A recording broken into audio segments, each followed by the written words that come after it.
कैकेयी को रामायण का सबसे नकारात्मक किरदार माना जाता है और सामान्य तौर पर यही धारणा विराजमान है कि कैकेयी की वजह से ही श्री राम को अपने परिवार से दूर जाना पड़ा।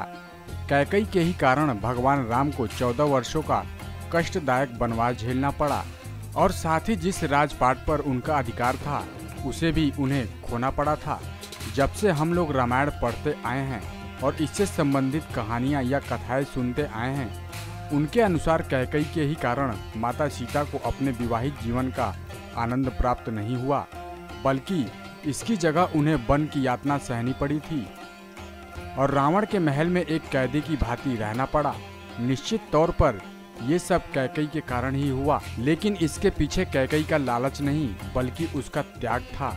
आपको ये बात जरूर हैरान कर रही होगी कि त्याग कैसा, तो इससे संबंधित एक पौराणिक कथा के अनुसार हम आपको बताने जा रहे हैं, जो ये बताएगी कि आखिर क्यों कैकेयी को भगवान राम को अपने पुत्रों से भी ज़्यादा प्रेम करती थी, वो क्यों उन्हें वनवास देने के लिए कैसे राजी हो गई। राजा दशरथ जब कभी भी युद्ध पर जाते थे तो अपनी सबसे छोटी पत्नी कैकेयी को साथ ले जाते थे, जिसका कारण ये था कि कैकेयी युद्ध कला जानती थी, वो अस्त्र शस्त्र और रथ चलाने में निपुण थी। जब राजा दशरथ बाली के साथ युद्ध करते समय तब भी कैकेयी उनके साथ थी।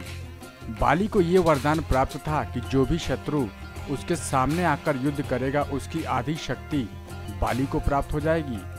महाराज दशरथ के साथ भी यही हुआ। परिणाम स्वरूप उन्हें हार का मुंह देखना पड़ा।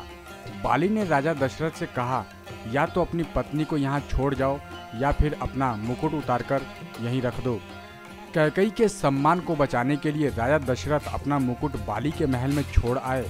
इस बात को कैकेयी कभी भूल नहीं पाई और वो इसके लिए कभी खुद को माफ नहीं कर पाई कि उसके पति को उसकी वजह से अपना मुकुट, जो किसी भी राजा के सम्मान का प्रतीक था, गंवाना पड़ा था। ये मुकुट रघुकुल की शान थी और वो हमेशा इसी चिंता में रहने लगी कि कैसे वो मुकुट बाली के महल से वापस लाया जा सके। जब राजतिलक का समय आया तब कैकेयी और दशरथ ने फिर एक बार इस बात पर चर्चा की कि कैसे उस मुकुट को वापस लेकर आया जाए।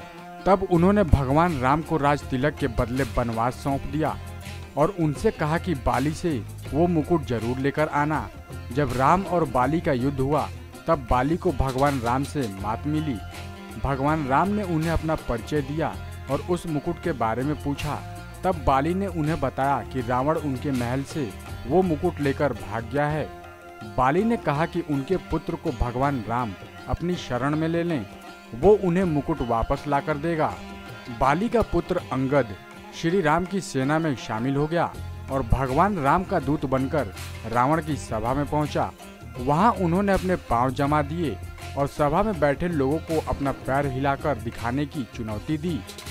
सभा में बैठा कोई भी व्यक्ति अंगद की इस चुनौती को पूरा नहीं कर पाया। जैसे ही रावण अंगद का पैर उठाने के लिए झुका, उसका मुकुट गिर गया। अंगद ने वो मुकुट उठा लिया और वापस चले आए और ऐसा माना जाता है कि जिसने भी रघुकुल का वो मुकुट गलत तरीके से हासिल किया, उसका काल हमेशा नजदीक रहा। पहले बाली और फिर रावण। इस कहानी को जानने के बाद ये कहना गलत नहीं होगा कि भगवान राम को वनवास देना कैकेयी का लालच नहीं बल्कि उसका त्याग था, क्योंकि वो भगवान राम को अपने से दूर नहीं कर सकती थी। नेक्स्ट 9 न्यूज रूम से विनीत राय की रिपोर्ट।